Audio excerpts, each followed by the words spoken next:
Today, for the first time, I understood, he wrote on the occasion to the Pfeiffer woman, the meaning of the words, sweetly hath he wounded me, of which you told me at our first meeting. My dear sister in spirit, at first I whipped myself with some reluctance, but gradually becoming inflamed, I summoned my valet and told him, flog away. What then? Even that turned out to be insufficient, so I found it necessary to pick open a wound in an inconspicuous place, yet that caused me not suffering but ecstasy. It wasn't painful at all.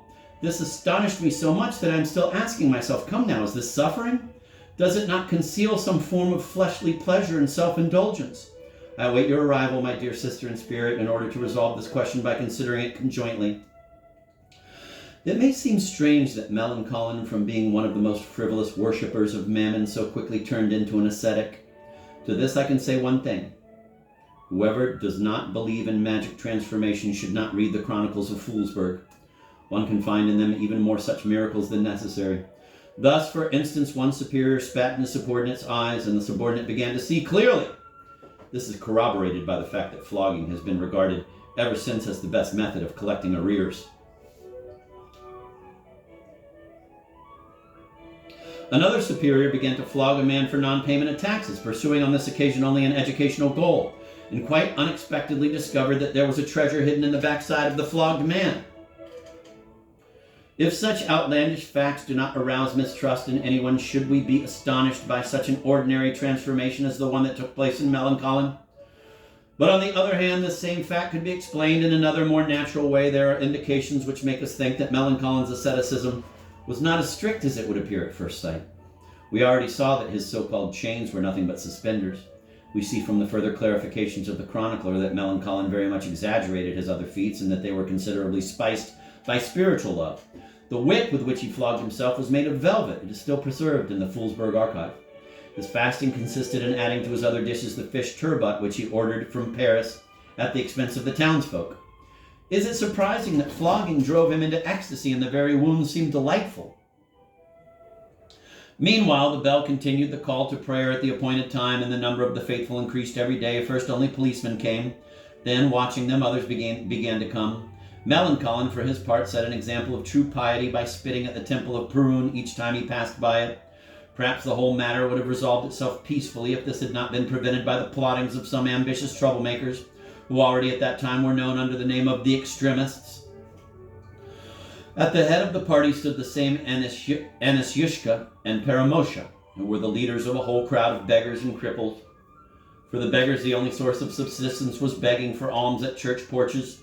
But since in Foolsburg the ancient piety had ceased for a time, this source had naturally declined significantly. The reforms undertaken by Melancholy were met by them with loud approval. A dense crowd of cripples filled the courtyard of the mayor's house. Some hobbled on crutches, others crawled on all fours. Everyone was singing hymns, but at the same time they all demanded in one voice that the renewal be carried out at once and that they be entrusted with supervising the process. Here, as usual, hunger turned out to be a poor counselor, and the slow but firm and far-sighted actions of the mayor were perversely interpreted. In vain did Melancholy cater to the passions of the cripples, sending them the leftovers of his abundant meals. In vain did he explain to the select representatives of these beggars that gradualness is not indulgence, but merely the consolidation of the undertaken project. They did not want to hear any of it. They angrily shook their crutches and loudly threatened to raise the banners of rebellion. The danger was a serious one because in order to control crippled beggars, one needs a great supply of courage. One needs a greater supply of courage than to shoot at people with no defects. Melancholy was aware of it. Besides that, he already felt himself defenseless before the demagogues, because they regarded him, so to speak, as their creature, and in this sense acted extremely adroitly. First, they surrounded themselves with a whole network of informers, through whom Melancholy received all the rumors that had to do with disgracing his honor. Second, they lured the Pfeiffer woman to their side, promising her a share of the so-called bag tax. This tax was imposed on every beggar's bag. Later, it laid the basis for the whole financial system of the town of Foolsburg. The Pfeiffer woman pestered Melancholy day and night, pursuing him especially in her correspondence, which in a short time amounted to a whole big volume. The basis for her letters was her visions, the contents of which changed depending on whether she was pleased or displeased with her spiritual brother. In one letter she saw him walking on a cloud and insisted that not only she but Pfeiffer also had seen it.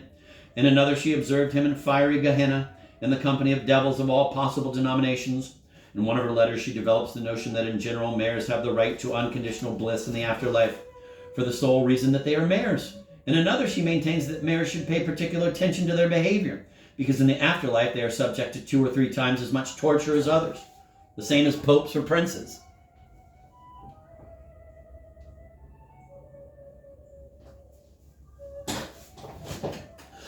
In such cases, her letters had a menacing character. "I hasten to inform you," she wrote in one of them, "of what I saw in a dream last night. You were standing in a dark and stinking place tied to a post, and the ties were made of snakes, and on your chest was a plaque with the inscription, 'This one is the known patron of the impious and the Hagarenes.'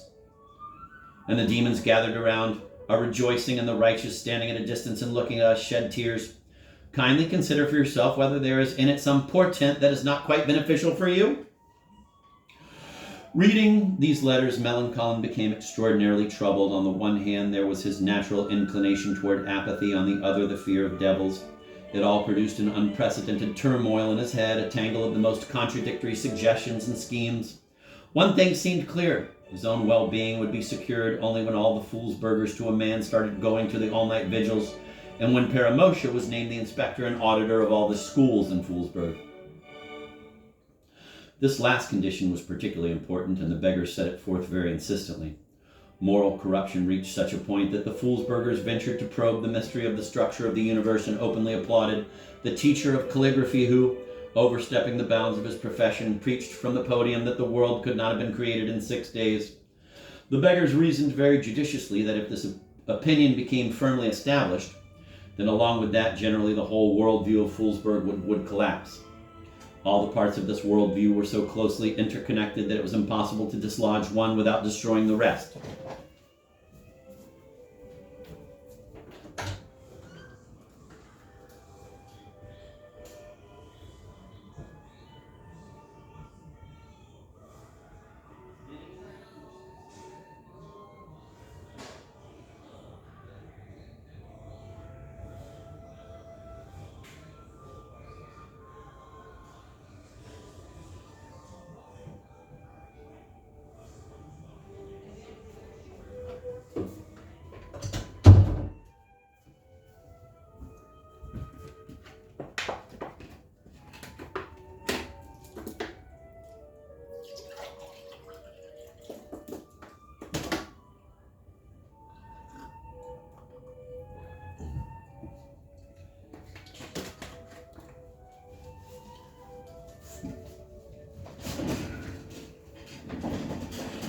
It was not the question of the order of creation of the world that was important, but that along with this question, some completely new principle could invade people's life, which was sure to make a mess of everything.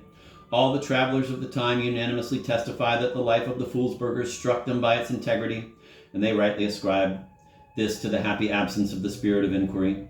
If the Foolsburgers firmly endured the most terrible adversities and went on living after that, they owed it only to the fact that they saw any adversity in general as something totally independent of them and therefore unavoidable. The most that was allowed in view of an approaching disaster was to press yourself somewhere to the side, hold your breath, and vanish all the while the calamity rollicked and frolicked. But even this was regarded as obstinacy, while to fight or openly go against the disaster, God forbid. Therefore, if the Foolsburgers had been allowed to reason, they might perhaps have gone so far as to question whether, for instance, there indeed exists a predestination that makes it necessary for them to suffer such an adversity as, for instance, the brief but totally senseless mayorship of Shagmug. See the chapter Music Box above. But since the question was a long one and their arms were short, it was obvious that the existence of the question would only undermine their firmness in adversity, but would not make a significant improvement in their situation. But while Melanchthon hesitated, the beggarly folk decided to act on their own. They burst into the lodgings of the teacher of calligraphy, Lincoln, searched them, and found the book, Means of Extermination of Fleas, Bedbugs, and Other Insects. They triumphantly drove Lincoln outside and, rending the air with their joyful cries, led him to the mayor's courtyard. At first, Melanchthon was at a loss, and taking a look at the book, tried to explain that it contained nothing against religion or morality, or even against public order. But the beggarly folk no longer listened to anything.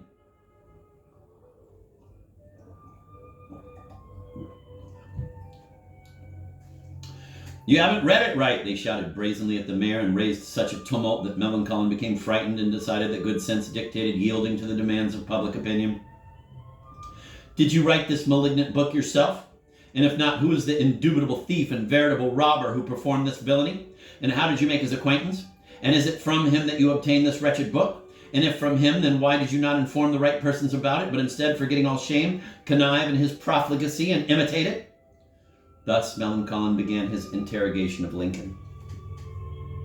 I did not write this book, nor did I ever see its author, and it was printed in the capital city of Moscow by the University Printing House, funded by the booksellers Minukin. Lincoln answered firmly. The crowd did not like his response, and generally this was not what they had expected. They thought that the moment they brought in Lincoln, Melanchthon would tear him to pieces, and that would be the end of it. But instead he was talking. Thus the mayor had only just opened his mouth to ask a second question when the crowd began to drone, Why do you go on chewing the fat with him? He doesn't believe in God. Then the horrified Melanchthon tore his uniform. Is it true you don't believe in God? He threw himself at Lincoln, and the accusation being serious, did not wait for an answer, but slapped him lightly on the cheek by way of down payment. I never said so to anyone, said Lincoln, avoiding a direct answer. There are witnesses, witnesses, roared the crowd.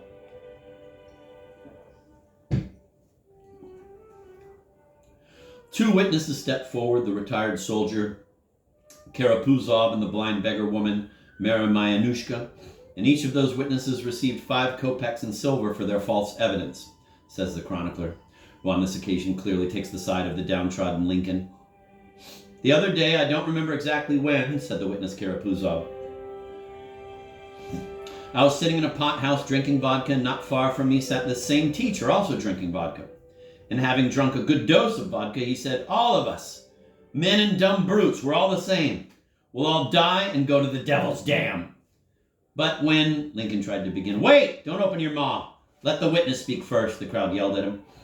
And I, being tempted by his words, Karapuzov went on, meekly said to him, how's that, Your Honor? Can it be that men and dumb brutes are all the same? And why do you besmear us the way you do, not even finding another place for us than with the devil? The priests, our spiritual fathers, taught us something else, so there. Then he looked at me sort of askance. You one-legged devil, he says, and it's true, Your Honor, that my leg got blown off at Ochakov. So you must be in with the police? And he grabbed his hat and left the pothouse. Lincoln opened his mouth, but this inflamed the crowd still more. Shut his maw, they shouted to Melanchthon. What a babbler we've got here. Karapuzov was replaced by Mayanushka.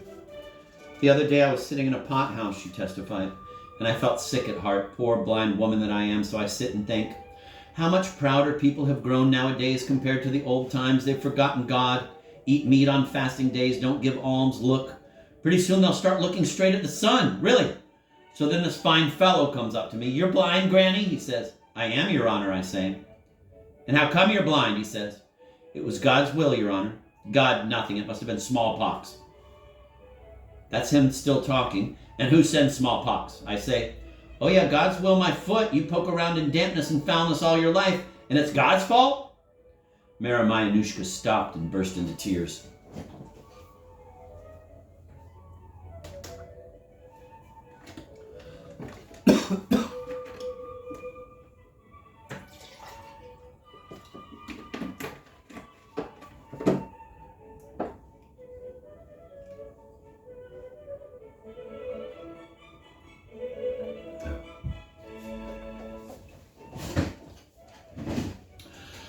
And that offended me so much, she went on sobbing. I can't tell you how much. Why do you offend God? I say to him, and he just up and spits right in my eyes. Wipe them, he says, then maybe you'll see again. And off he goes. The circumstances of the case were fully clarified, but since Lincoln insisted that his defense be heard out, Melanchthon grudgingly had to fulfill his demand. In fact, some retired clerk stepped from the crowd and began to speak. At first he spoke incoherently, but he gradually entered into the subject and, to everyone's surprise, instead of defending, began to accuse. This affected Lincoln so much that he immediately not only confessed everything, but even added many things that had never happened. Once I was watching frogs in a pond, he said, and was tempted by the devil, and I began idly wondering whether it's true that humans alone possess a soul, or whether reptiles too have one. And, taking a frog, I did some research. And on finishing the research, I discovered it's true. Frogs also have a soul, only it's small and not immortal. Then Melanchthon turned to the beggars and, saying, see for yourselves, ordered them to take Lincoln to the police station. Unfortunately, the chronicler does not report further details of this story. In the correspondence of the Pfeiffer woman, only the following lines about this case are preserved. You men are very lucky. You were able to be firm. But I was so affected by yesterday's spectacle that Pfeiffer was seriously worried and quickly gave me some calming drops. That is all. The event was important in this respect, that if previously Mellon still had doubts about the course of action before him, from that moment on they disappeared completely.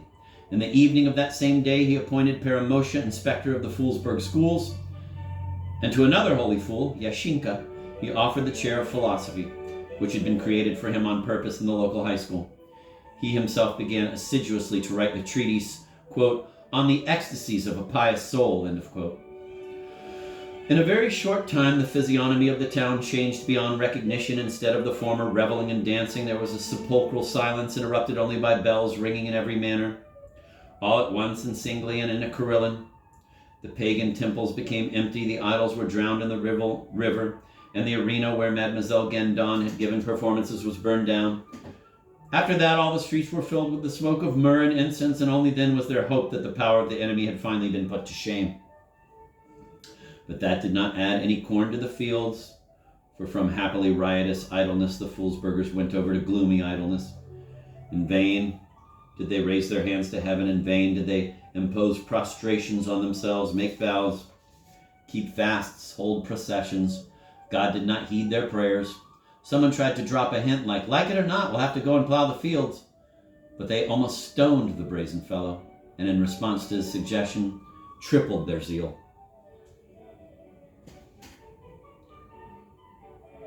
Meanwhile, Peramosha and Yushinka were at work in the schools. Peramosha was unrecognizable. He brushed his hair, acquired a velvet coat, used scent, washed his hands thoroughly with soap, and dressed up like that went around the schools fulminating against those who put their trust in the prince of this world. He bitterly mocked the vain, the ambitious, the high-minded who concern themselves with bodily food and neglect the spiritual, and he invited everyone to withdraw to the desert. Yashinka, for his part, taught that this world, which we think we see with our eyes, is a sort of dream vision sent upon us by the enemy of mankind, and that we ourselves are no more than visitors from the bosom, coming into the same bosom returning.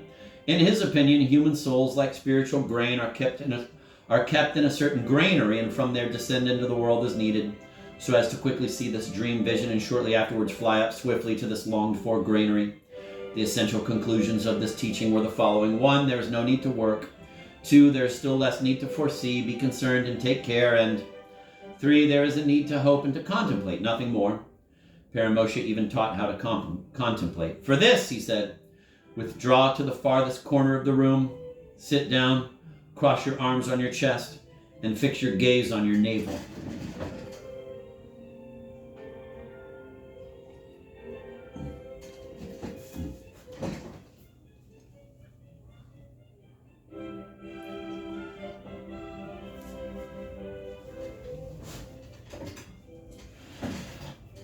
Anasyushka also did not lag behind, but tirelessly twiddled her thumb. She went around the houses telling how the devil once dragged her through the torments, and how at first she took him for a pilgrim, but then figured him out and fought him. The basic principles of her teaching were the same as Peramosha's and Yashinka's. That is, there is no need to work, there is a need to contemplate. And above all, to give alms to the poor, because the poor don't care about mammon, but about saving their souls, she added, and held out her hand. This preaching was so successful that Foolsburg kopecks poured into her pockets, and very soon she managed to accumulate a considerable capital. It was impossible not to give her alms, because she unceremoniously spat in the face of anyone who did not, and instead of apologizing, merely said, "No offense intended."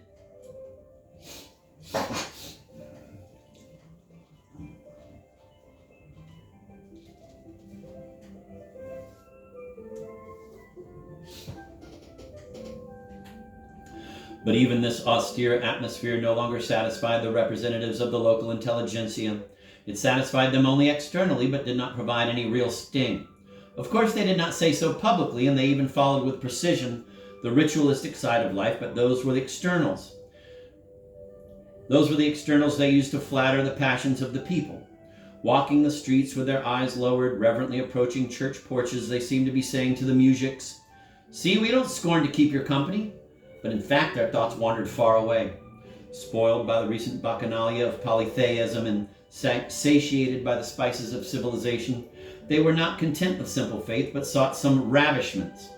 Unfortunately, Melancholy was the first to set foot upon this pernicious path, and he drew everyone else with him.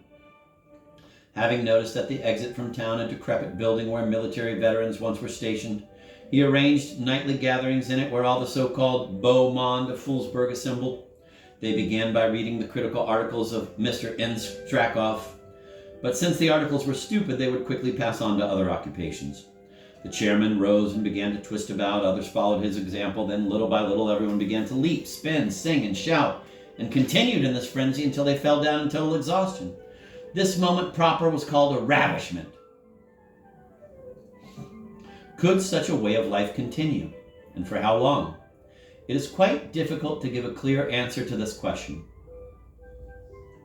The main obstacle to its going on indefinitely was, of course, a lack of food, which was the direct consequence of the reigning asceticism. But on the other hand, the history of Foolsburg has positive examples demonstrating that food is not as necessary for people's happiness as it seems at first sight. If a man has beef at hand, he certainly eats it more willingly than other less nourishing substances. But if there's no meat, he eats bread as willingly. And if there's not enough bread, he will eat goosefoot. So here we have a point of controversy. Be that as it may, this outrageous Foolsburg diversion was resolved in a very unexpected way and not at all from the causes that one would suppose were most natural.